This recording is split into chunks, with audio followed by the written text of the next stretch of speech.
रसखान भले ही वृंदावन आए भय के कारण, क्योंकि लोगों ने डरा दिया था कि एक सांवरा सलोना बालक रहता है, एक टांग टेढ़ी है उसकी। टेढ़ी इसलिए कहते हैं ठाकुर जी को क्योंकि ठाकुर जी सीधे चलते नहीं हैं। चाल टेढ़ी सी चले वाम मोती लटकन।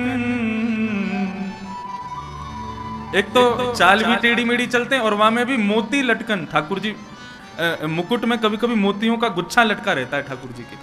एक तो टेढ़े चलते हैं और फिर वहां में भी वो मोती का जो गुच्छा है वो आगे पीछे हिलता है। चाल टेढ़ी सी चले वाम मोती लटकन, डोले ब्रज कुंजों में झूम के राधा रमन। चाल टेढ़ी सी चले। एक तो ठाकुर जी टेढ़े, और ठाकुर जी टेढ़ी अदा से ही चलते हैं। वेणु गीत में ही उस भाव का वर्णन किया गया कि ठाकुर जी टेढ़े क्यों चलते हैं। कोई हड्डी टेढ़ी है क्या कोई दिक्कत है पूरे अंग में जो टेढ़े मेढ़े चलते हैं? खड़े भी सीधे नहीं होंगे, टेढ़े मेढ़े से ही होंगे। पूरे दिन पांव ऐसे लगा के खड़े रहते हैं, दर्द नहीं होता पैरों में? वेणु गीत या युगल गीत मुझे स्मरण नहीं है, दोनों में से किसी गीत में ऐसा वर्णन है कि ठाकुर जी टेढ़ी मेढ़ी चाल क्यों चलते हैं। बोले चाल चलते नहीं है, एक प्रयोजन है उसके पीछे भी। वो प्रयोजन क्या है? बोले कि भूदेवी जो है, पृथ्वी जो है, ये भगवान की पत्नी है। ये धरती भगवान की पत्नी है और उसको सुख देने के लिए ठाकुर जी पधारे हैं। और एकमात्र कृष्णावतार ऐसा अवतार है और एकमात्र वृंदावन ऐसी भूमि है जहां पर पूर्ण परब्रह्म श्री कृष्ण बिना पादुका के रहे जब तक रहे। ठाकुर जी ने अपने चरणों में पादुका नहीं पहनी। क्यों? बोले जब ठाकुर जी चलते हैं तो पृथ्वी दृष्टिपूतम निषेध पादम, अपनी भूदेवी को देखते हुए चलते हैं। और जहां कहीं भी ठाकुर जी को हल्का सा कोई गड्ढा मिलता है या गाय के खुरों का गड्ढा मिलता है तो ठाकुर जी के मन में विचार आता है ये हमारी भूदेवी पत्नी के भीतर ये गड्ढा होके इसको कष्ट दे रहा है, इसके कष्ट का मरहम केवल हमारे श्री चरणार बिंद हैं। तो जहां कहीं भी ठाकुर जी को गड्ढा दिखता है ठाकुर जी वहीं चरण रखते हैं। तो एक गड्ढा यहां तो दूसरा वहां, तो सीधे वहीं कूदते हैं। इसलिए ठाकुर जी जब चलते हैं तो उछल उछल के चलते, सीधे नहीं चलते, कूद कूद के चलते हैं। ऐसी ठाकुर जी की चाल है। ये सुख केवल वृंदावन को प्राप्त है और किसी अन्यत्र क्षेत्र को प्राप्त नहीं है कि वे ठाकुर जी के अनावृत। देखिए हरिद्वार की महिमा किससे है? हरिद्वार की महिमा गंगा जी से। बद्रीनाथ की महिमा विशाल हिमालय के पर्वतों से है। जगन्नाथपुरी की महिमा समुद्र से है, रथ यात्रा से है, भात से है। द्वारिका की महिमा द्वारिकाधीश की आरती से है।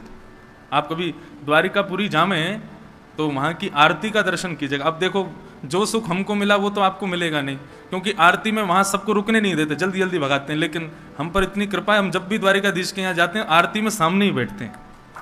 और द्वारिकाधीश की आरती ऐसी होती है कि रोम रोम प्रफुल्लित हो जाता है, लगता है कि यहां सामने राजाधिराज खड़े हैं। तो द्वारिका की महिमा वहां की आरती से है।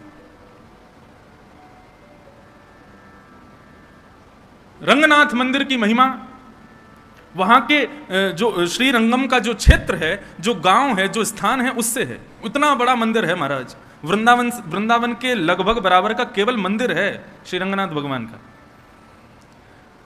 सब तीर्थों के, सब स्थानों के आकर्षण के केंद्र, महिमा के केंद्र अलग अलग हैं, लेकिन श्रीधाम वृंदावन की आकर्षण का केंद्र क्या है?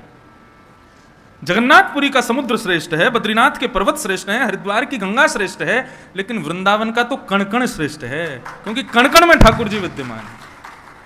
यहां का प्रत्येक कण कृष्णमय है, कृष्ण स्वरूप है।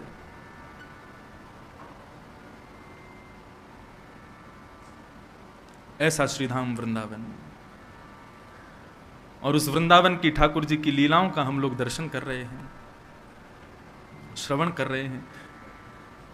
भगवान अब 6 वर्ष के हो गए। लाल जी की उम्र 6 वर्ष की हो गई। धीरे धीरे ठाकुर जी बड़े होते जा रहे हैं, वैसे वैसे लीलाएं ठाकुर जी की बढ़ती जा रही हैं।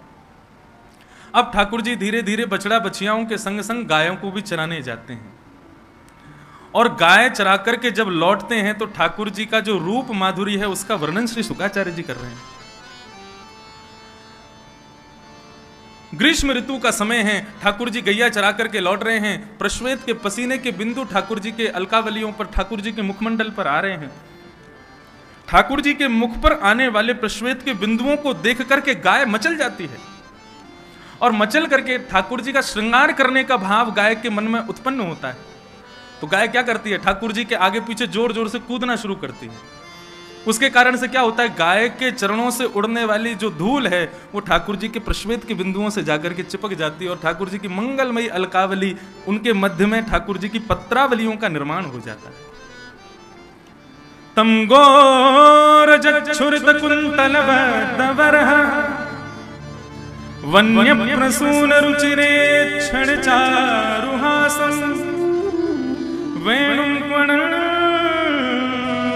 मनुगैरनुगीत कीर्ति गोप्यो दृदीक्षत दृशो व्यगमन समेता।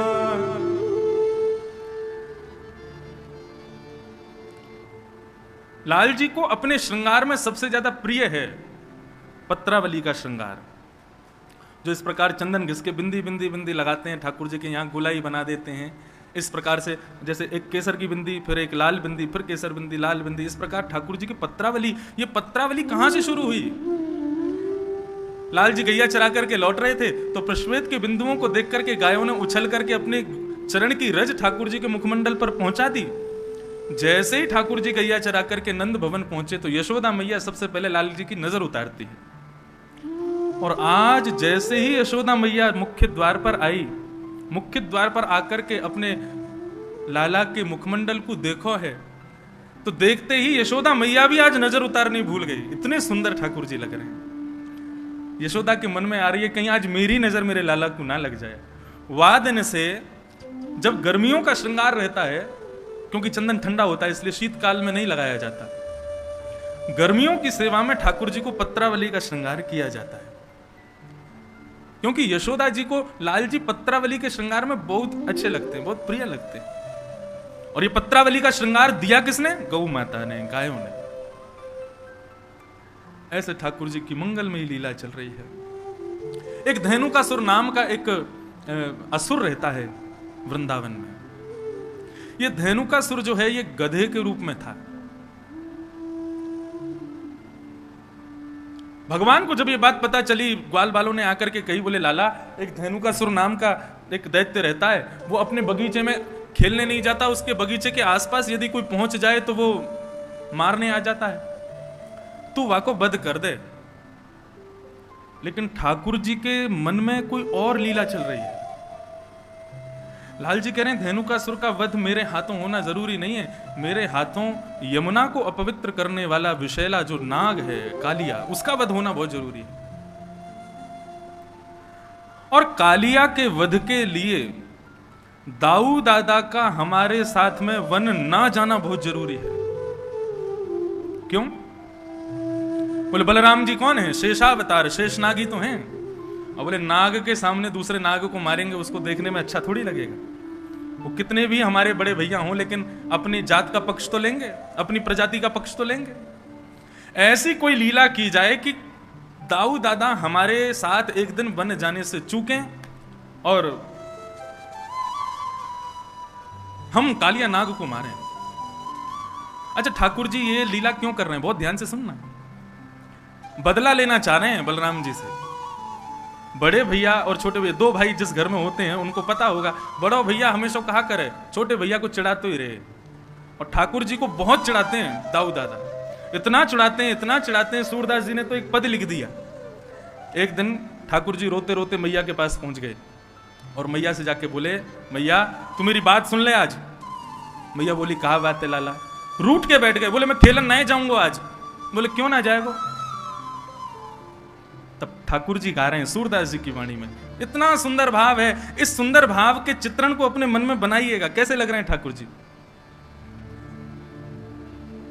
मैया मोहे दाहू बहुत खिजावे, मैया मोहे दाहू बहुत खिजावे। भैया या दाऊ को तू समझा ले, 24 घंटा मेरे पीछे पड़ो रे, मुंह को बहुत बहुत चिढ़ावे। और खिजावे को मतलब एक हमारी ब्रज भाषा में खींच रहे हो मतलब चिड़चिड़ा रहे हो, मतलब अब खींचना कैसे बताएं, क्या कहेंगे खींचने को? चिढ़ना ही कहते हैं। देख कितना खींच रहा है, मतलब चिढ़ रहा है? रिसियारो, अभी रिसियानो ना समझेंगे सब रे। रिसियाना समझते हैं? कितनों रिसियारो, रिसियाने को मतलब क्रोध में भर करके मुट्ठी बांध करके और फिर उल्टा सीधा बोलना, वो उस समय उसको बोलते हैं रिसियाना। गुस्सा, चिढ़ करके गुस्सा जो आता है उसको कहते हैं खींचना। लाल जी कह रहे हैं मोए दाऊ बहुत खिजावे, मुंह को बहुत चिढ़ावे। मैया बोली क्यों रे लाला? कहा के ही दाऊ ने तोते। तब लाल जी कह रहे हैं मुंह सो कहत मोल को लीनो, मुंह सो कहत मोल को लीनो, तू जसमत कब जाए मैया मोहे दाऊ बहुत खिजावे। क्या कहे दाऊ? कहा कहे तोते? बोले मोसो कहत मोल को लीनो, मोते के लाला तो हम आधी रोटी पे लेके आए, कहीं ते तू यशोदा को थोड़ा ही है, तू यशोदा को लाला ना है तो को तुम आधी रोटी पे ले आए, कहीं ते मांग लाए हम। यशोदा मैया बोली अरे लाला तू दाऊ की बातन पे विश्वास क्यों करे? वो तो ऐसे ही बोलता रे। बोले मुंह को विश्वास करना पड़े। बोले क्यों? बोले दाऊ अगली बात कहा कहे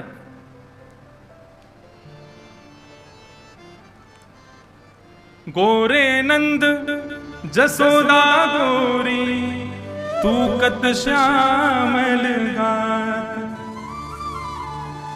ठाकुर जी कह रहे हैं मोसो कहवे कि भैया देख तू कहीं और लाए, हम तो को आधी रोटी पे लेके आए हैं। ठाकुर जी बोले मुंह को विश्वास करना पड़ेगा की बात पे। बोले क्यों? मोते कहवे देख यशोदा मैया गोरी है, नंद बाबा गोरे, तू कारो कहां थे को बता। मैं भी गोरा हूं लेकिन तू कारो, या को मतलब यही है कि भैया तू भारत आया, तू हमारे यहाँ को ना है। ठाकुर जी रूठ के बैठे हैं, कहा करूं या रिस्क मारे खेल हूं ना जात। यही रिस्क मारे, यही चिढ़ के मारे मैं दाऊ दादा के संग खेलवे हूं ना जाऊं। मैया बैठ करके प्रेम से लाल जी के सुंदर भाव को सुन रही है। मोहन मुख रिस्की ये बातें जसमत सुन सुन रीझ है। शिशुरदास जी कह रहे हैं ठाकुर जी के मुखमंडल पर क्रोध को देख करके यशोदा जी बड़ी रीझ रही है, बड़ी खुश हो रही हैं। नन्नो सो कन्हैया और ऐसे गुस्सा है कि बैठो है। तभी यशोदा मैया ने अपनी गोद में लाल जी को बैठाया और बैठा के कह रही हैं सुन कान्हा बलभद्र चवाई जनमत की को धूत। लाला देख तेरो बलदाऊ भैया है ना, ये तो जन्मते ही धूर्त है, जन्मते ही पागल है, ये तो ऐसी बात न करे। सूर श्याम मोए गोधन की सो हो माता तू पूत। लाला तू गुस्सा मत हो, मैं अपनी गैयान की सौगंध खा के तो को बता रही हूं, मैं ही तेरी मैया हूं और तू ही मेरो लाला है, हम तो को कहीं भारत ना लेके आए हैं। तब ठाकुर जी मैया से लिपट करके सो जाऊंगी। ऐसे ठाकुर जी को चढ़ाते हैं श्री बलदाऊ जी। कबहू बढ़ेगी चोटी मैया मोरी। ठाकुर जी चोटी पकड़ के बैठ जाए, मेरी चोटी कब बढ़ेगी? और सूरदास जी का ही भाव है, तो ठाकुर जी मुझे भाव आगे का याद नहीं, दाऊ दादा की चोटी दिखा करके ठाकुर जी कहते हैं बोले अजगर हूं सो मोटी, अजगर जैसी मोटी लंबी लहरीली चोटी या की है गई, मेरी क्यों ना इतनी मोटी चोटी। तब दाऊ दादा फिर चढ़ाते हैं, बोले तो को कच्चा दूध पिवावे यशोदा मैया, मुंह को तो बढ़िया छान के धोटो दूध पिवावे, या हमारी मेरी बड़ी है रही है। ऐसी ऐसी लीला दाऊ दादा कन्हैया के साथ में करते हैं।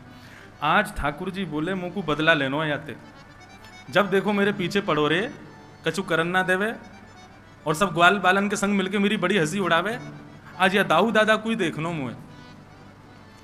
ठाकुर जी ने समस्त ग्वाल बालों से कहा भैया देखो धेनुकासुर का वध हम नहीं करेंगे, यदि धेनुकासुर को मरवानो है तो दाऊ दादा ते कहो, हम अकेले थोड़े ही हैं बलवान, दाऊ दादा भी तो बलवान है।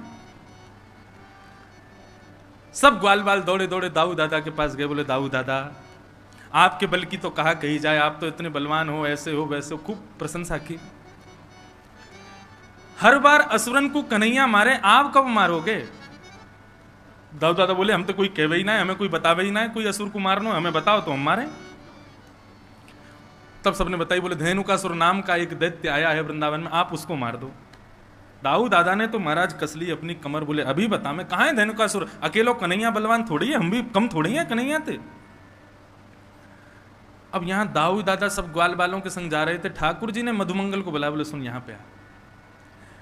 दाऊ दादा जैसे ही धेनुकासुर को वध करें ना, पूरे वृंदावन में हल्ला मचा दियो, बोले दाऊ दादा ने गधा मारो, यूं मत कहियो असुर मारो। पूरे वृंदावन में हल्ला मचवा दी और सबंत कह दियो दाऊ दादा ते छुए नहीं, गधा को मार के आए। मधुमंगल बोलो मुंह को कहां मिलेगो? बोले बढ़िया दूध पिवाऊंगा तो को, और तू कहेगो छाछ पिवाऊंगा, दही दे दूंगा, मक्खन खवाऊंगा अपने हाथे, तू मेरे बस इतना काम कर दे। मधुमंगल बोलो ठीक है कर दूंगा। अब महाराज दाऊ दादा धेनुकासुर को मारने के लिए गए। साधारण गधा नहीं था, विशाल विकराल गधा, एक पूरा वन उसके वश में था, आज भी वो वन है। जैसे ही दाऊ दादा को धेनुकासुर ने देखा, दूर से ही महाराज दुलत्ती उठाता हुआ धेनुकासुर आया। दाऊ दादा ने दांव पेच खेला, उसके भीतर नीचे से जाकर के उसके दो टांगों को पकड़ के आसमान में 4-5 बार घुमा घुमा के एक वृक्ष के पास जाकर के फेंक दिया। वृक्ष से टकरा करके धेनुकासुर का वध हो गया। अब दाऊ दादा सोच रहे हैं लाला हमारो इतने सारे राक्षसन को मारे, सब लोग या को कंधा पे उठा करके सब नाचे गावे धूम मचावे, पूरे ब्रजमंडल में पुष्प वर्षण होवे, गोपी अटारीन ते फूल बरसा में सब स्वागत करें लाला को, आज वैसो ही स्वागत मेरो होवेगो। श्रीदामा आदि सब सखाओं से ठाकुर जी ने कही तुम लोग खूब जय जयकार करते आई हो इनकी, और मधुमंगल से कही तू पहले भाज के सबन को बता दियो गधा को मार के आ रहे हैं। अब तो श्रीदामा तन सुखा मन सुखा धन सुखा सबरे ठाकुर जी के सखा दाऊ दादा की खूब प्रशंसा कर रहे हैं। जय हो दाऊ दादा की जय हो, बलभद्र भैया की जय हो, शंकरषण भैया की जय हो, खूब प्रशंसा कर रहे हैं। दाऊ दादा कह रहे हैं अब वृंदावन आवे वारो है, समस्त गोपियां छत पे खड़े है के पुष्प बरसाएंगी, यशोदा मैया मेरी आरती उतारेगी, रोहिणी मुंह को हृदय से लगावेगी, कन्हैया मुंह को दंडवत प्रणाम करेगा, आज मैंने भी राक्षस मारो। लेकिन यहां जैसे ही दाऊ दादा वृंदावन में पहुंचे, गोपियां सामने से निकले और मुंह पे हाथ धर के खूब जोर से हंसे। ग्वाल बाल बगल से निकले तो हंसी मजाक करते हुए निकले, अरे दाऊ दादा तुमने तो नाक कटा दी आज हमारी। अटारीन पे गोपियां सब खड़ी हैं लेकिन मुंह को ढक करके खड़ी हैं और जोर जोर से हास परिहास कर रही हैं। दाऊ दादा जिस गली से निकले वहां यदि समूह होता सब अरे भागो भागो भागो, यदि छुबियों में तो गधा को मार के आयो है। दाऊ दादा के नेत्र लाल पड़ गए, आंसू निकलने लगे, रोते भय पहुंच गए। यशोदा मैया सब समझ गए किसने किया ये काम। रोते रोते गए यशोदा मैया से जाके बोले आज लाला ने मेरी ऐसा अपमान करवाया पूरे वृंदावन में। मैया मैंने राक्षस मारो, मैंने दैत्य मारो, भले ही वो गधा के रूप में हो लेकिन राक्षस हटाओ। और कन्हैया ने पूरे वृंदावन में झूठी खबर फैला दी कि मैंने गधा मारो है। दोनों भैयान में हाथापाई हेन लगी, दोनों लड़न लगे। यशोदा मैया आई, दोनों के बीच बचाव कियो, दूर दूर किए। बोले कहा करना चाहो आज बता दो। दाऊ दादा बोले मैं बड़ा हूं, मैं पहले बोलूंगा। बोले बोल। बोले आज के बाद कन्हैया के संग में खेलवे नहीं जाऊंगा वन में। ठाकुर जी तुरंत चरणों में गिर गए। जय। अरे दाऊ दादा ऐसे मत करो, आपके बिना तो मैं कैसे खेलूंगा, आपके बिना कैसे जाऊंगा, आपके बिना मेरा मन कैसे लगेगा, मेरा ख्याल कौन रखेगो, मुकुमा वन में भोजन कौन करावेगो। दाऊ दादा बोले अब तो को पता चलेगी, अब अकेले हो जा, मैं ना जाऊंगा तेरे संग, मैं अपनी दूसरी मित्र मंडली बनाऊंगा, वाके संग रहूंगा, तू अपनी मित्र मंडली के संग जा। ठाकुर जी झूठे आंसू बहाने लगे। दाऊ दादा कह रहे हैं 2-4 दिन थोड़ा सा रूठेगा फिर मना लूंगा। ठाकुर जी लेकिन अंदर ही अंदर प्रसन्न हो रहे हैं, वाह भाई बहुत बढ़िया, अब कम से कम ये दूर तो रहेंगे, 1 आध दिन में ही हम काम कर देंगे। कालिया नाग का वध करना है, इनके बिना करना है। ठाकुर जी बहुत चिंतित हैं कालिया नाग को लेकर। बंधुओं कालिया नाग के विषय में थोड़ा विस्तार से आज सुनिएगा, बहुत सावधानी से बैठो। कालिया नाग के विषय में श्रीमद् भागवत में वर्णन है, उसका विष सामान्य नहीं था, कालिया नाग का विष साधारण नहीं था। ऐसा कहते हैं कि कालिया नाग जिस क्षेत्र में रहता था तो करीब 200 गज यमुना जी का क्षेत्रफल कालिया नाग ने अपने विष से विषैला किया हुआ था।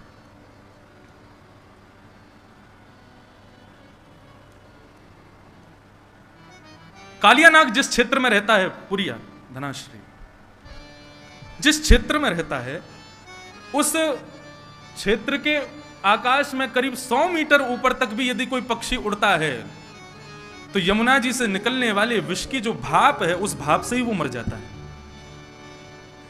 कालियानाग जिस क्षेत्र में यमुना जी में रहता है वहां करीब करीब आसपास की भूमि में कोई हरे भरे पौधे नहीं है, वृक्ष नहीं है, पेड़ नहीं है। यहां तक कि ऐसा वर्णन है कि कोई तीर पर यदि उस जो कालीदह है, आज कालिया का घाट है, उसको कालिया कृष्ण घाट कहा जाता है, वहां यदि कोई भ्रमण भी करता था तो यमुना से निकलने वाले विष की सुगंधी मात्र से उसका वो मूर्छित हो जाता था, इतना विषैला था कालिया। भगवान को 2-4 बार खबर मिली कि कुछ गाय यमुना का जल पीने के लिए जाती हैं और वहां यमुना जल पीते ही मूर्छित हो जाती हैं। बंधुओं, यमुना कौन है? यमुना साक्षात भक्ति है। और कालिया कौन है? कालिया ही अहंकार है। कई वैष्णव जन ऐसे होते हैं, कई भक्तगण ऐसे होते हैं, उनके भीतर भक्ति तो होती है लेकिन अहमत्व का त्याग वो लोग नहीं कर पाते। एक सूक्ष्म मैं भक्त हूं यह भी एक अहंकार है, ऐसा अहम उनके भीतर बना रहता है। ठाकुर जी कहते हैं मुझको वो हल्का सा भी अहम प्रिय नहीं है, अहंकार प्रिय नहीं है। यमुना भक्ति स्वरूपा है और उसमें अहंकार रूपी कालियानाग टिक नहीं पाएगा।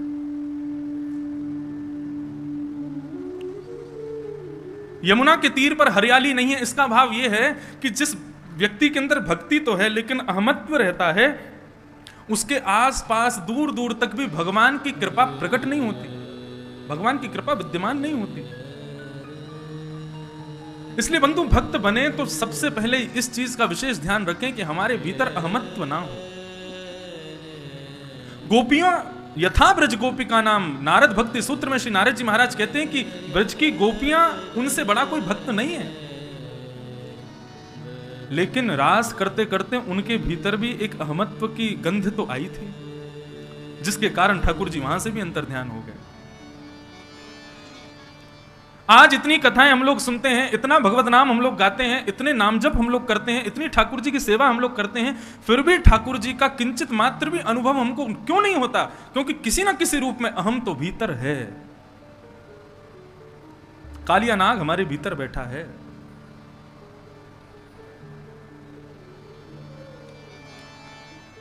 उसको दूर करो।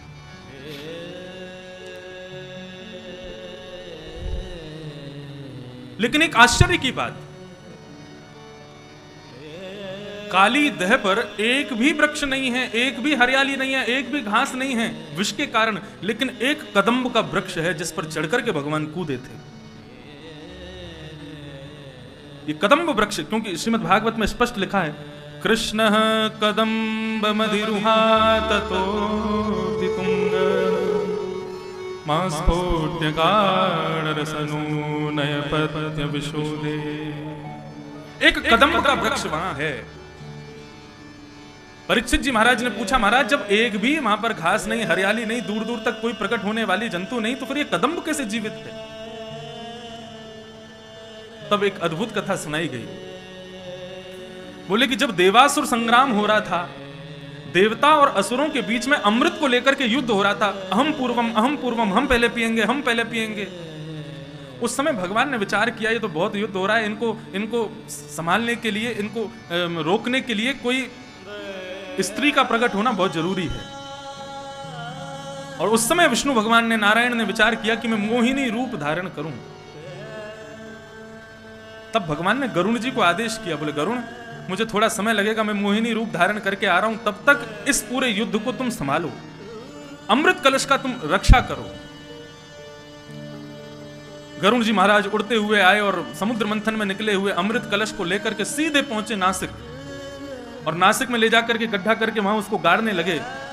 इतने में क्या देखते हैं, 33 करोड़ देवता और दैत्य सब दौड़े दौड़े वहां भी आ गए। गरुड़ जी महाराज ने तुरंत वहां से अमृत कलश निकाला, 2-4 बूंद वहां गिर गई, इसलिए कुंभ वहां होने लगा। सीधे भागे प्रयागराज। प्रयागराज में भी समस्त देवता असुर आ गए, वहां से भागे हरिद्वार। हरिद्वार से जब भागने लगे तो कहां पहुंचे? यमुना के पुलिन पर। चाहते तो थे वृंदावन में विराजें, लेकिन देवता और असुर इतनी द्रुत गति से पीछा कर रहे थे कि थोड़ी देर बैठने का ही अवसर मिला। कहां बैठे? बोले यमुना के पुलिन पर विराजमान एक कदम्ब के वृक्ष पर बैठे, कलश को लेकर के। इसलिए वृंदावन में कुंभ नहीं लगता। कुंभ से पूर्व, हरिद्वार कुंभ से पूर्व केवल बैठक होती है। क्यों? क्योंकि अमृत कलश को लेकर के गरुण जी यहां बैठे थे और उस समय अमृत कलश से कुछ बिंदु छिड़क करके उस कदम्ब ने अपने भीतर धारण कर लिए थे, जिसकी वजह से कालिया नाग के आगमन पर सब कुछ वहां से जा चुका था, लेकिन कदम्ब वृक्ष तब भी विद्यमान था, जिस पर चढ़कर के भगवान कूदे थे यमुना जी।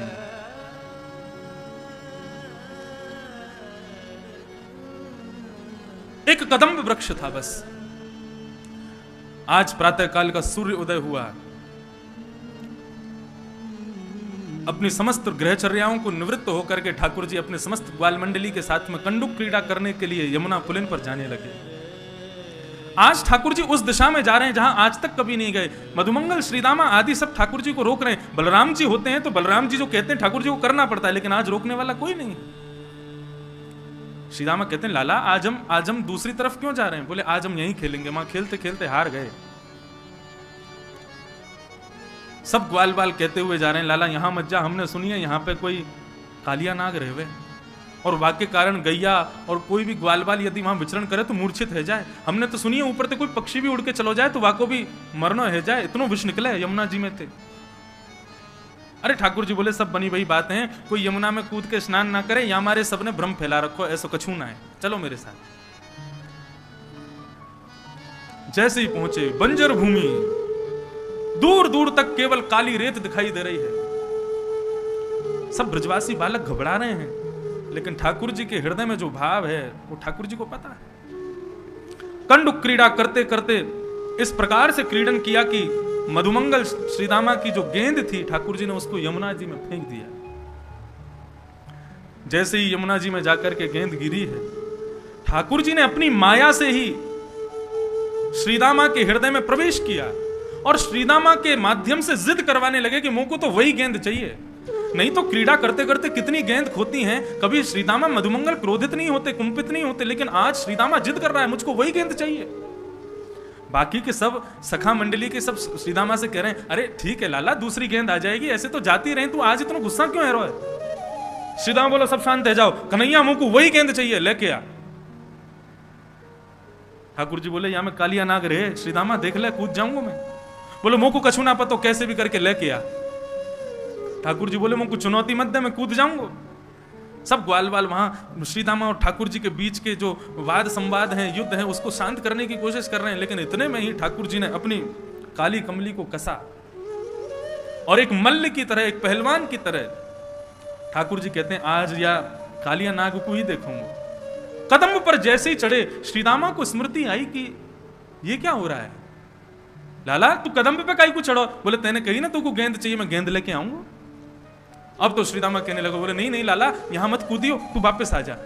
इतना कहना ही हुआ कि ठाकुर जी ने कदम के डाल से एक छलांग मारी और सीधे काली देह में प्रवेश कर गए। काली देह में भीतर प्रविष्ट हो गए ठाकुर जी। सब ग्वाल बाल त्राहिमाम चिल्लाते हुए दौड़े वहां से बन की वृंदावन की ओर। सब ब्रजवनिताओं को बुलाने के लिए, ब्रजवासियों को बुलाने के लिए सब दौड़े हैं। यहां काली देह में जैसे ही ठाकुर जी ने प्रवेश किया, प्रवेश करते ही कालिया नाग सो रहा है और कालिया नाग की नाग पत्नियों ने ठाकुर जी का दर्शन किया। श्री शुकाचार्य जी वर्णन कर रहे हैं, नाग पत्नियां कह रही हैं ठाकुर जी लग कैसे रहे हैं? तम प्रेक्षणीय सुकुमार घनावदातम श्रीवत्स पीत वसनम स्मित सुंदराश्यम क्रीडन्तम प्रतिभयं कमलोदरांग्री संदर्श मम शुश्रूष भुजाय चाद्या। नाग पत्नियों ने ठाकुर जी का दर्शन किया। कैसे लग रहे हैं ठाकुर जी? प्रेक्षणीय, ये शब्द सुनने योग्य। तम प्रेक्षणीय, प्रेक्षणीय का मतलब क्या है? एक तो होता है कि किसी को देख करके आपको अच्छा लगा, लेकिन थोड़ी देर अच्छा लगा फिर आप चले गए। लेकिन एक होता है किसी की रूप माधुरी को देख करके आप उस रूप माधुरी पर इतने आसक्त हो गए कि उससे नजर हटा ही नहीं पा रहे हो। इसको कहते हैं प्रेक्षणीय। नाग पत्नियां मन में विचार कर रही हैं, ये कौन आया यमुना जल में? बोले प्रेक्षणीय है कोई, मतलब उससे नजर हटा नहीं पा रही हैं, इतना सुंदर। सुकुमार, एक छोटा सा कुमार बालक है, और कैसा है?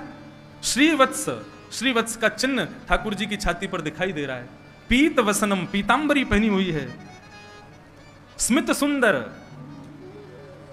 स्मित कहते हैं एक मधुर सी एक मुस्कान मुखमंडल पर है, जिससे ठाकुर जी अत्यंत सुंदर लग रहे हैं। क्रीडंत मत प्रतिभयम, क्या कर रहे हैं? बोले तैर रहे हैं जल के भीतर।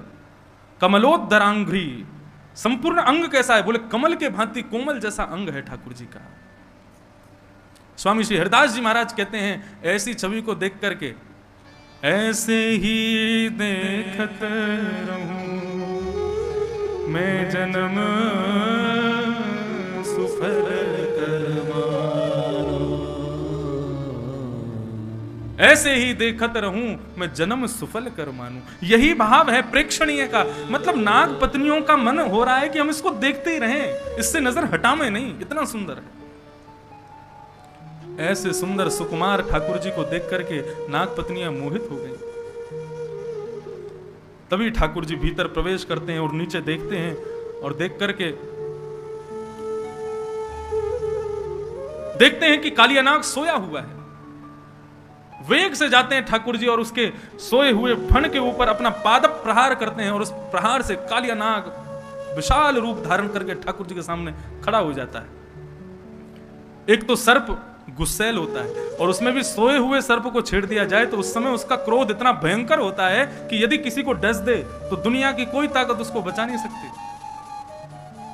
101 फन हैं कालिया नाग के। विशाल विकराल कालिया नाग ठाकुर जी के सामने खड़ा हो गया। जैसे ही ठाकुर जी को देखा, कुछ सोचता तो बाद में सबसे पहले फन मारा। जैसे ही फण मारने के लिए आगे बढ़ा, ठाकुर जी 2 कदम पीछे को हट गए। जैसे ही पीछे हटे तो फण जाकर के ठाकुर जी के चरण के अंगुष्ठ के अग्रभाग में लगा।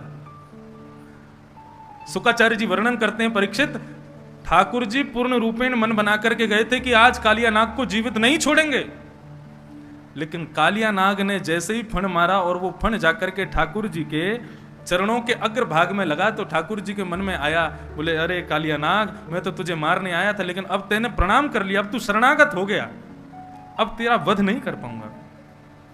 शरण गए प्रभु ताही न त्यागा, त्याग नहीं सकता तुझे मैं अब। पीछे हट गए ठाकुर जी। जैसे ही नीचे फण मारा तो फण नीचे जमीन में लगा, उससे और ज्यादा लग गई कालिया नाग के, तो और कुंपित हो गया, क्रोधित हो गया। आबाल वृद्ध बनिता सर्वेंग पशुवृत्तय, सब दौड़े दौड़े आए। जैसे ही पूरे वृंदावन में पता चला कि ठाकुर जी काली देह में कूद गए हैं, छोटे छोटे बालक, बड़ी वृद्ध माताएं, युवती, गोपियां, सब दौड़े हैं यमुना पुलिन की ओर। और ऐसा वर्णन करते हैं कि दौड़ करके वहां खड़े होकर देख नहीं रहे, सब दौड़ करके काली देह में कूदने को ही तत्पर हो रहे हैं। इतने में ही बलराम जी पहुंचे, और बलराम जी ने जाकर के काली देह के किनारे पर समस्त गोपांगनाओं को, समस्त ब्रजवासियों के चरणों में प्रणाम करके सबको रोका कि कृष्ण प्राणान निर्विशस्तो नंदादीन विक्षयतम हृदम। बलराम जी समझा रहे हैं, बोले आपको कृष्ण पर विश्वास नहीं है, इतने बड़े बड़े राक्षस आए, लेकिन हमारे कन्हैया का बाल बांका किसी ने किया? अरे भूल गए क्या गर्गाचार्य जी कह के गए थे, नारायण समो गुणी ही, नारायण के समान गुण वाला है हमारा कन्हैया, थोड़ी देर प्रतीक्षा करो, हमारो कन्हैया बाहर निकल के आवेगो। यहां कालिया नाग ने अपने संपूर्ण अंग को ठाकुर जी के चारों तरफ लपेट लिया, और लपेट करके ऊपर फण लेकर के ठाकुर जी के ऊपर देख रहा है ठाकुर जी को। जैसे ही कालिया नाग ने अपने फन उठा करके ठाकुर जी की ओर अपने फन को झुकाया, और जैसे ही डसने को आगे बढ़ने लगा, बलराम जी ने ऊपर से ही ठाकुर जी को देखा। लो कन्हैया, इतनी प्रतीक्षा किस बात की कर रहे हो? अरे इस काली नाग को मजा क्यों नहीं चखा देते? जब बलराम जी ने ये आश्वासन दे दिया कि हमको कोई दिक्कत नहीं है, तुम कर लो जो करना है, ठाकुर जी ने तुरंत अपना वेग से शरीर फुलाना शुरू किया। कालिया नाग की नस नस ढीली हो गई। कालिया नाग को लगा यदि अभी मैंने इस बालक को नहीं छोड़ा तो पूरा शरीर फट जाएगा मेरा। तुरंत अपने शरीर को ढीला कर दिया कालिया नाग ने। 101 फण हैं उसके, अपने प्रत्येक फण से जीव को बाहर निकालता है ठाकुर जी को डसने के लिए। ठाकुर जी ने उसकी जितनी जीव बाहर आ रही थी समस्त जिह्वाओं को एक साथ पकड़ा, और पकड़ करके जिस प्रकार रथ हाँकता है कोई घोड़ों के पीछे खड़ा होकर, ठाकुर जी ऐसे ही समस्त जीवों को पकड़ करके कालिया नाग के मस्तिष्क पर चढ़ गए, खींच लिया जोर से। ये सर्वांगीण भाव है श्रीमद् भागवत में। जो जो एक एक बात लिखी है सब यहां पर बताई जा रही है। जैसे ही ठाकुर जी ने जीव को खींचा, कालिया नाग अपनी अन्य मुखों से जीव निकाल करके ठाकुर जी को डसने लगा। ठाकुर जी बोले ऐसे ना मानेगो, या को मजा चकाने ही पड़ेगा। जिस जिस मुख से अपना फण बाहर निकालता है उस फण पर ठाकुर जी अपनी एड़ी दबाते हैं, चरण नहीं रखते हैं, अपने चरण के पिछले भाग से उसके मस्तिष्क को रोंदते हैं। अब 101 फण वाला कालिया नाग कभी पहली जीव को निकाले, कभी 10वीं जीव को निकाले, कभी 80वीं जीव को निकाले। जिस जिस जीव को कालिया नाग निकाले ठाकुर जी उतनी द्रुत गति से उसके मस्तिष्क पर प्रहार करते हैं। करते करते इतनी तीव्र गति से, इतनी द्रुत गति से ठाकुर जी वहां पर कूदने लगे कि आकाश में दर्शन कर रहे समस्त देवताओं को लगने लगा कि ठाकुर जी कहीं तांडव नृत्य तो नहीं कर रहे। समस्त देवता बोले अरे मृदंग लाओ, गाजे बाजे लाओ, भैया राग रागनी गाओ, हमारे श्याम सुंदर आज नृत्य कर रहे हैं। यहां बेचारो कालिया नाग मरो जा रहा है और आकाश में सबको लग रही है कि ठाकुर जी नृत्य कर रहे हैं। गंधर्व सिद्ध सुच सुरचारण देव बद्ध प्रत्या मृदंग पणवान कवाद्य गीता। सारे देवता गंधर्व आकाश में मृदंग बजाने लगे, कहां से बजाने लगे, गीत गाने लगे, पुष्प वर्षण करने लगे। बोले आज हमारे ठाकुर जी नृत्य कर रहे हैं। शुक्राचार्य जी कह रहे नृत्य हो नहीं रहा है, लेकिन सबको लग रहा है कि ठाकुर जी नृत्य कर रहे हैं। जैसे ही ठाकुर जी ने द्रुत गति से घूमना शुरू किया, आकाश मार्ग से समस्त देवता गाने लगे। तांडव गति मुंडन पर, तांडव गति मुंडन पर, तांडव गति मुंडन पर, तांडव गति मुंडन पर, निर्तत बनवारी, तांडव गति मुंडन पर, निर्तत बनवारी, तांडव गति मुंडन पर, तांडव गति चम चम चम चरण धरत, चम चम चम चरण धरत, पम पम पम फणन ऊपर, पम पम पम फणन ऊपर, बिन बिन बिन बिनति करत, बिन बिन बिनति करत, बिम बिम बिम बिनति करत, बिम बिम बिम बिनति करत, नाग वधू तारी, तांडव गति मुंडन पर, तांडव गति मुंडन पर, निर्तत बनवारी, तांडव गति मुंडन पर, निर्तत बनवारी, तांडव गति मुंडन पर, तांडव गति निर्तत बनवारी, तांडव गति मुंडन पर, निर्तत बनवारी, तांडव गति, तांडव गति, तांडव गति मुंडन। तांडव नृत्य कर रहे हैं ठाकुर जी। आकाश मार्ग से समस्त देवता पुष्प वर्षण कर रहे हैं। तभी क्या देखती हैं नाग पत्नियां? कालिया नाग के मुख से, नाक से, कान से, हर स्थान से जितने छिद्र हैं उसके मुख में सब जगह से रक्त की धार बह रही है। नाग पत्नियों ने सोचा कि यदि अब ठाकुर जी से प्रार्थना नहीं की तो हमारे पतिदेव मारे जाएंगे, मर जाएंगे। तब यहां पर इतना सुंदर भाव कहते हैं शुक्राचार्य जी कि परीक्षित नाग पत्नियों ने सीधे जाकर के ठाकुर जी की स्तुति नहीं गाई। नाग पत्नियां काली नाग के बच्चों को लेकर के आई और बच्चों को आगे करते हुए मतलब ठाकुर जी के सामने उनको थोड़ी दया आ जाए, उन बच्चों को आगे करते हुए फिर नागपत्नियां हाथ जोड़ करके खड़ी हुई और उन बालकों को दिखा करके फिर स्तुति गाती हैं ठाकुर जी की। और कितनी सुंदर मधुरतम स्तुति गाई है नागपत्नियों ने, सावधानी से सुनिएगा। न्यायो हि दंडः कृतकिल विशेष त्वावतार खल निग्रहाय रिपो सुतान्मपि तुल्य दृष्टे धत्सेदमं फलमेवानुशंसन्।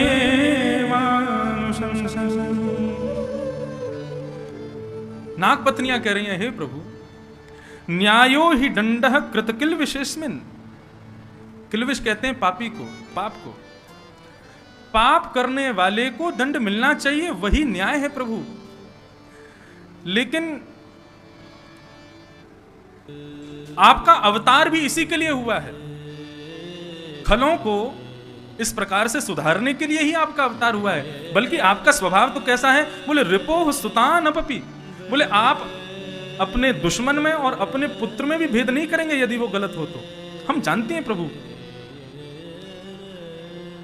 आपका स्वभाव मंगलमय है, निर्मल है, लेकिन हम तो ऐसा समझती हैं कि हमारा पति पापी नहीं है, इसने पाप नहीं किया है। तो बोले क्या है, बोले धत्से दमम अनुग्रहोयम भवतः कृतो हिनो। हमारा पति पापी होता तो आप दंड देते, लेकिन आप दंड नहीं दे रहे हैं, आप तो हमारे पति के ऊपर, कालिया नाग के ऊपर कृपा कर रहे हैं। अपने चरणार विंदों को उसके प्रत्येक मस्तिष्क पर रख करके आप कृपा कर रहे हैं। भगवान बोले आपको इसमें कृपा का दर्शन कहां से हो रहा है, इसमें मेरी कृपा कहां दिख रही है, मैंने क्या दुर्गति कर दी कालिया नाग की और आप कह रहे हो मैं कृपा कर रहा हूं। तब गोपियां कितनी अच्छी बात कहती हैं, ननाकपृष्ठं न च सार्वभौमं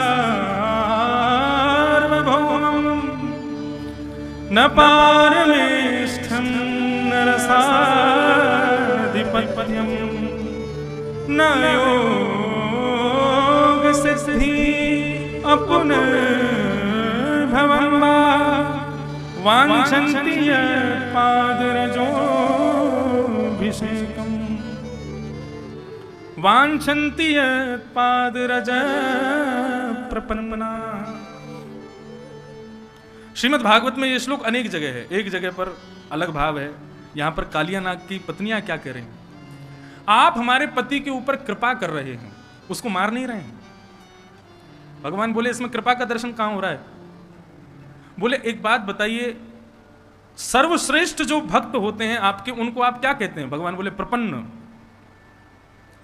प्रपन्न में और भक्त में अंतर क्या है। भक्त किसे कहते हैं, जिसको राधा रमण जी की याद करनी पड़ती है, जिसको राधा रमण जी के दर्शन के लिए वृंदावन आना पड़ता है, जिसको राधा रमण जी की मंगला के लिए सुबह 4 बजे उठना पड़ता है, उसको कहते हैं भक्त। मतलब जो ठाकुर जी को याद करने की कोशिश करे उसको कहते हैं भक्त, लेकिन जो याद में ही पड़ा रहे उसको कहते हैं प्रपन्न। जो कभी ठाकुर जी की विस्मृति जिसको होती ही नहीं है उसको प्रपन्न कहते हैं। और हमारे श्री वैष्णव रामानुज संप्रदाय में भक्त को श्रेष्ठ नहीं बताया। श्री कृष्ण गोविंद हरे मुरारे, हे नाथ नारायण वासुदेव। श्री कृष्ण गोविंद हरे मुरारे, हे नाथ नारायण वासुदेव। श्री कृष्ण गोविंद हरे मुरारे, हे नाथ नारायण वासुदेव। श्री कृष्ण गोविंद हरे मुरारे, हे नाथ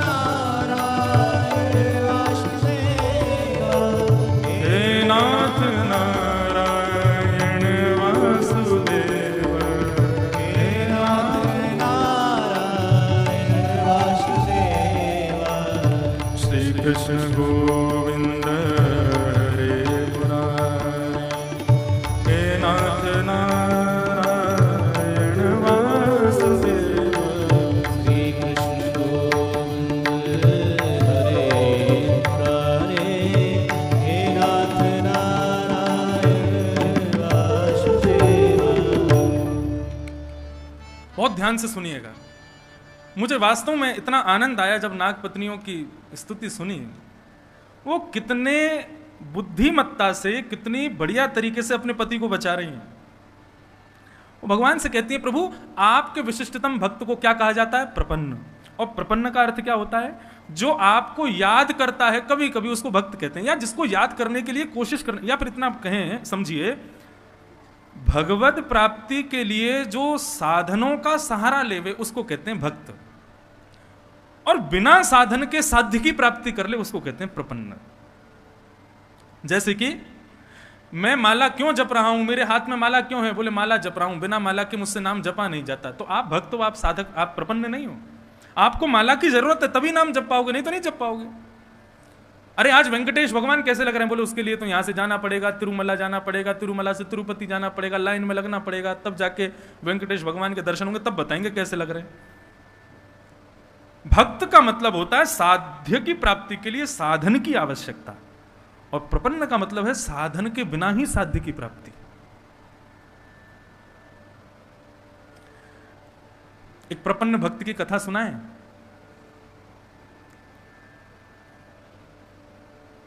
आजकल जगन्नाथ भगवान रथ यात्रा पर हैं और अब वापस लौट के जा रहे हैं अपने गुंडीचा मंदिर से वापस श्री क्षेत्र में, श्री मंदिर में। तो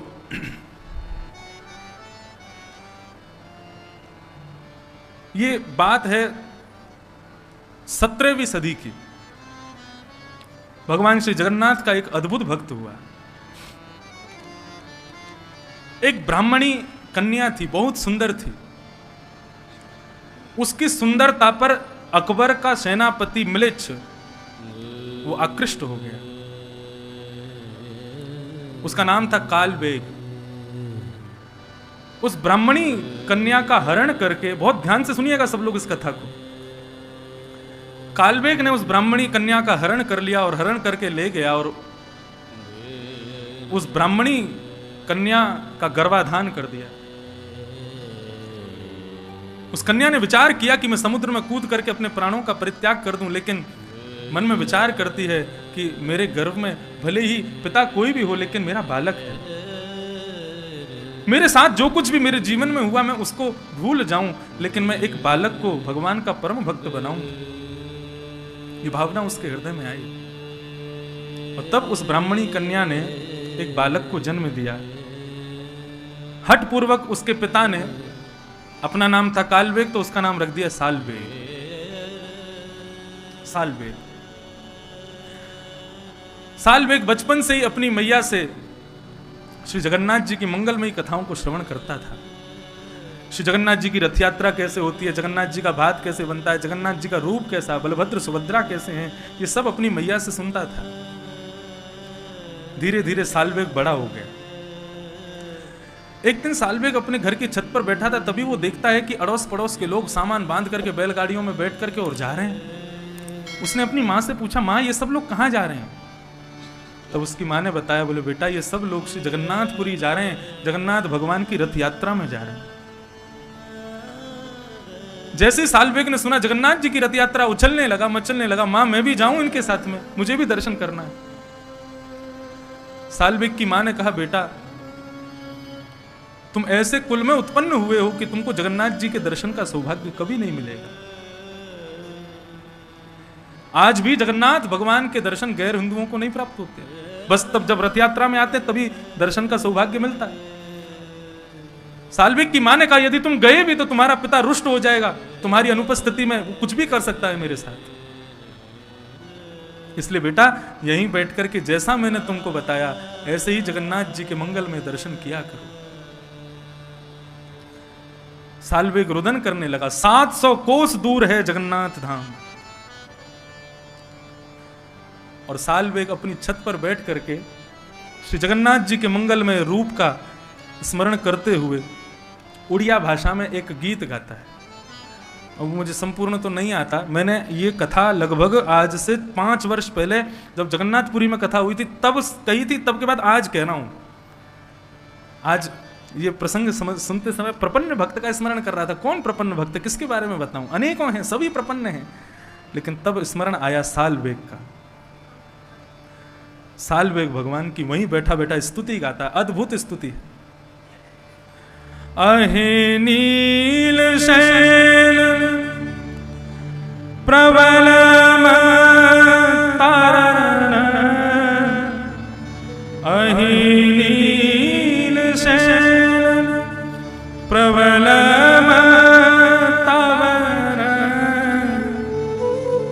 मुआरत नलनीव नकुर दशन, अहे नील शैल प्रबल तारण, मुआरत नलनी वनकूक दशन, अहे नील शैल।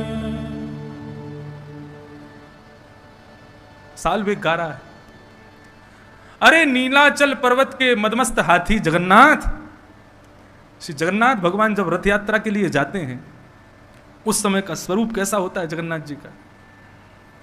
समस्त पंडा पुजारियों के कंधे पर हाथ रख करके जिस प्रकार एक हाथी गजगामन चाल, ऐसे जगन्नाथ भगवान सिड्डियों पे कूद कूद के आते हैं नीचे जब रथ यात्रा के लिए जाते हैं, और सीधे नहीं चलेंगे, आगे फिर पीछे, फिर आगे फिर पीछे।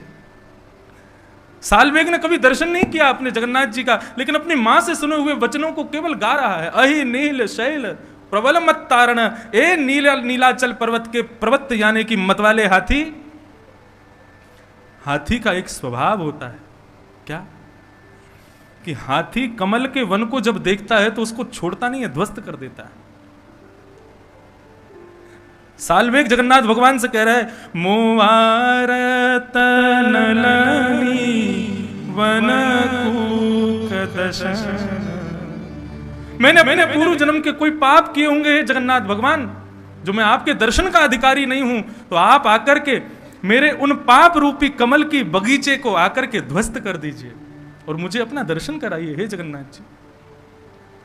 सालवेग जब ये स्तुति गा रहा था, श्री जगन्नाथ भगवान श्री मंदिर से उतर करके रथ की ओर प्रस्थान कर रहे थे, और जैसे ही रथ में जाकर के आरूढ़ हुए, वहां ठाकुर जी को करोड़ों भक्त नहीं दिख रहे हैं, केवल सालवेग की मंगलमय स्तुति सुनाई दे रही है। एक म्लिच्छ मुस्लिम बालक है सालवेग। बलभद्र जी का रथ चल पड़ा, सुभद्रा का रथ चल पड़ा, करोड़ों की तादाद में भीड़ आ गई। जगन्नाथ भगवान के रथ को चारों ओर से घेर लिया। बड़े बड़े मदमस्त लोगों ने आकर के जैसे ही जगन्नाथ जी के रथ को खींचना शुरू किया, सुबह से शाम हो गई, लेकिन जगन्नाथ जी का रथ हिला नहीं वहां से। जगन्नाथपुरी का राजा आया, राजा ने आकर के भात भोग लगाया, रसगुल्ला भोग लगाया, ठाकुर जी के चरणों में बार बार प्रणाम कर रहे हैं, प्रभु हमसे कोई अपराध हो गया, आपका रथ आगे क्यों नहीं बढ़ रहा है? जहां तक दृष्टि पड़ रही है लोग खड़े हैं जगन्नाथ जी के रथ के आगे बढ़ने की प्रतीक्षा कर रहे हैं। राजा ध्यानस्थ होकर के बैठा, जगन्नाथ भगवान उसके स्वप्न में प्रकट हो गए और कहा, बोले आज मेरे रथ को खींचने के लिए एक भी व्यक्ति जगन्नाथपुरी में क्यों नहीं आया? राजा कहता है, प्रभु अपने नेत्र, विशाल नेत्रों को खोल के देखिए, जहां तक आप देखेंगे समुद्र के भांति लोग ही लोग खड़े हैं रथ को खींचने के लिए, आप कैसे कह सकते हैं कि एक भी भक्त नहीं है? जगन्नाथ भगवान रुदन करने लगते हैं और कहते हैं, हे राजन, आज मुझको केवल सालवेग दिख रहा है, मुझको और कोई दिखाई नहीं दे रहा। कैसे भी करो, व्यवस्था करके सालवेग को बुलवाओ, वो आकर के जब रथ में हाथ लगाएगा तभी मेरा रथ आगे बढ़ेगा। आज राजा ने 700 कोस दूर पालकी भेजी और सालवेग अपने रथ पर, अपने छत पर खड़ा खड़ा रुदन कर रहा है, जगन्नाथ भगवान की मंगलमय स्तुति गा रहा है। राजा की समस्त लोग गए और जाकर के सालवेग को पालकी में लेकर के आए। करोड़ों लोग जो जगन्नाथ जी के दर्शन के लिए आतुर बैठे थे, लेकिन अब जगन्नाथ जी को कोई नहीं देख रहा, सब सालवेग की प्रतीक्षा कर रहे हैं, भाई कौन ऐसा भक्त है जिसके लिए जगन्नाथ जी आगे नहीं बढ़ रहे। एक म्लेच्छ का बालक सालवेग जब पालकी में बैठ करके उस करोड़ों जनसंख्या के बीच में प्रकट होता है, रथ पर बैठे हुए जगन्नाथ जी का विग्रह मानो मदमस्त होकर के मचलने लग जाता है। राजा को आज्ञा करते हैं साल्वेग को लेकर के आओ और आकर के मेरे हृदय से लगा दो। साल्वेग पालकी से उतरता है, रथ पर चढ़ता है। करोड़ों लोग देख रहे हैं। जिन ठाकुर के दर्शन का अधिकार म्लेच्छों को नहीं है, आज वो म्लेच्छ का बालक साल्वेग भगवान को आलिंगन करने जा रहा है। जगन्नाथ भगवान का पहली बार दर्शन साल्वेग करता है।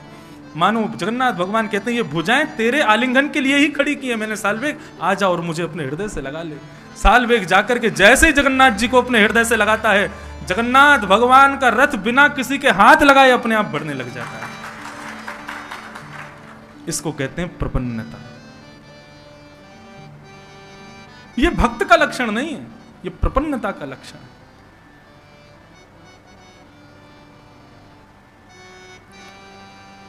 ऐसी अद्भुत कथा साल्वेग की।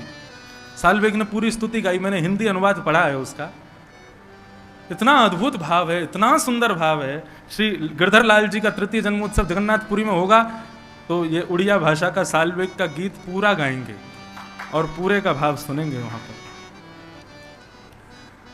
साल्वेग पर श्री जगन्नाथ जी ने कृपा की।